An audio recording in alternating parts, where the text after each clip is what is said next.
sous le nom de Monsieur Coup de Tête, souvenir d'une fameuse interview que lui accorda l'actuel et très bientôt ancien président de la République du Cameroun.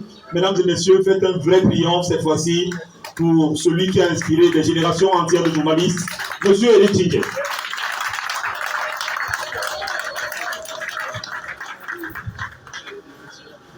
Merci mon petit frère, Paul. Bonjour tout le monde. Je vais parler en anglais, mais laissez-moi quand même commencer en français parce que c'est important. La raison pour laquelle je vais parler en anglais, c'est parce que ça fait 30 ans que je suis aux États-Unis, depuis que je suis parti du pays, et j'ai souvent tendance à oublier les mots en français, mais je continue quand même. C'est avec un très grand plaisir que je me retrouve ici aujourd'hui, et je vais vous dire pourquoi. D'abord, le professeur Kumbondo m'a expliqué, on s'est vu et il m'a expliqué pourquoi c'était nécessaire, important de faire le choix qu'ils ont fait aujourd'hui. Et j'étais entièrement d'accord avec lui, donc je suis venu ici pour lui montrer que je suis non seulement derrière lui, mais derrière le candidat qu'ils ont choisi aujourd'hui. Mes sœurs, mes frères, pendant les 30 dernières années, j'ai parcouru le continent africain. J'étais le responsable de la communication de la Banque mondiale pour l'Afrique. Ça m'a permis de voir ce continent. Et je refuse d'accepter le fait que la capitale la moins développée du continent aujourd'hui. Quand j'ai commencé il y a 30 ans, on parlait de Luanda, complètement détruit par la guerre. On parlait de N'Djamena, où il n'y avait pas de route. On parlait de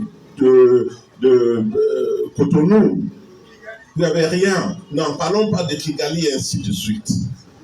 Qu'aujourd'hui, ce soit Yaoundé. J'arrive ici, je ne peux pas circuler sur 2 mètres sans tomber dans un trou. C'est inacceptable. Un Camerounais fier de l'être ne doit plus accepter cela. Refuser d'accepter la médiocrité. Et je le dis sans hésitation. Ça fait 30 ans, comme on met la pression sur moi pour changer de nationalité, je ne veux pas. Parce que je suis fier d'un pays que Dieu nous a donné, qui est riche, plus riche à mon avis, que tout autre pays africain. Riche en termes de cerveau, riche en termes de ressources naturelles, riche en ressources énergétiques. Le Cameroun doit décoller, mais pas avec la politique et les politiciens d'aujourd'hui qui gèrent ce pays. C'est impossible. C'est impossible. Réveillez-vous. Réveillez-vous. N'acceptez pas la médiocrité. N'acceptez pas que ce pays appartient à ce groupe qui est parmi les moins développés du continent. C'est inadmissible. Le président Biya que j'ai connu, pour qui j'avais beaucoup de respect parce que j'ai eu à discuter avec lui, a failli à cette tâche. Je sais qu'on va lui répéter ça. Et je le dis en public parce que c'est la réalité. Quand je vois une ville comme Yaoundé, sans plan urbain, quand je vois une ville comme Yaoundé, sans route, je suis venu ici enterrer ma soeur qui est morte dans un hôpital. Ma soeur jumelle, elle est morte dans un hôpital pour manque de moyens. Un pays qui ne s'occupe pas de la santé de ses citoyens ne mérite pas, enfin, les dirigeants qui ne peuvent pas s'occuper de la santé de ses dirigeants ne méritent pas la confiance des citoyens. C'est à vous de choisir. Vous faites comme vous voulez. Nous pouvons continuer avec la gabegie et voir ce que nous voyons. Pas de route.